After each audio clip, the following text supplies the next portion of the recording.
ఐదేవర కాళేశ్వరరావు గారి నాయకత్వంలో ఒక గ్రూప్ ఆఫ్ మెంబర్స్ కూర్చొని ఆంధ్ర మహాసభ అని పేరు పెట్టుకున్నారు. అది మీటింగ్ కాదు, ఆంధ్ర మహాసభ అని పేరు పెట్టుకున్నారు. అది ఎప్పుడు జరిగింది? 1949 నవంబర్ 26, 1949 నవంబర్ 26న జరిగింది. ఏం జరిగింది? ఆంధ్ర మహాసభ. ఆంధ్ర మహాసభ, ఆంధ్ర మహాసభ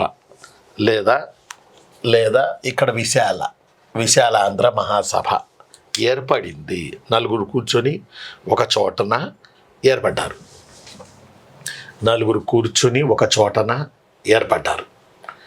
ఏమని ఏర్పడ్డారు? విశాలాంధ్ర మహాసభగా గ్రూప్గా ఫామ్ అయ్యారు. మీటింగ్ కాదు ఇది, ప్లీజ్. మొదటి విశాలాంధ్ర మహాసభ ఎక్కడ జరిగింది అంటే మీరు పుసుకున్న విజయవాడని పెట్టారు. 1949 నవంబర్ 26ది విజయవాడ 26ది విశాలాంధ్ర మహాసభ సమావేశం కాదు. ఇది మహాసభ ఫామ్ అయిన డేటు. ఇది మహాసభ ఫామ్ అయిన date 1949 November 26. Visalandhra Mahasabha formed year in the place of Vijayawada, headed by our Ayyadevara Kaleswara Rao. Right. అంటే ఆయన ఒక రకంగా కాంగ్రెస్ వాది అని మనం చెప్పచ్చు. ఇప్పుడు మొదటి విశాలాంధ్ర సమావేశం 1950లో జరిగింది. వరంగల్లో జరిగింది. 1950లో జరిగింది వరంగల్లో. 1950 ఫిబ్రవరిలో జరిగింది వరంగల్లో జరిగింది. హయగ్రీవాచారి దీని అధ్యక్షులు. తెలంగాణ రాష్ట్రానికి చెందిన హయగ్రీవాచారి అధ్యక్షులు.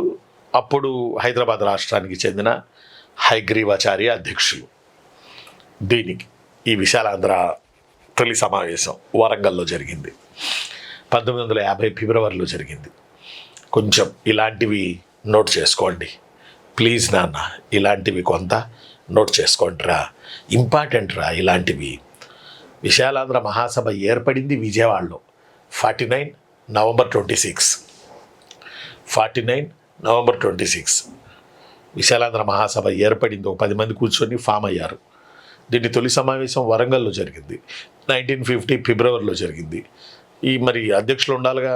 ఈ సమావేశానికి అధ్యక్షులు హయగ్రీవాచారి, కోదాటి రాజలింగం, టంగుటూరి ప్రకాశం పంతులు గారు, బూరుగుల రామకృష్ణారావు గారు, స్వామి రామానంద తీర్థ, చెన్నారెడ్డి, రంగారెడ్డి, ఇలా వీళ్ళందరూ ఈ మీటింగ్కి వచ్చారు.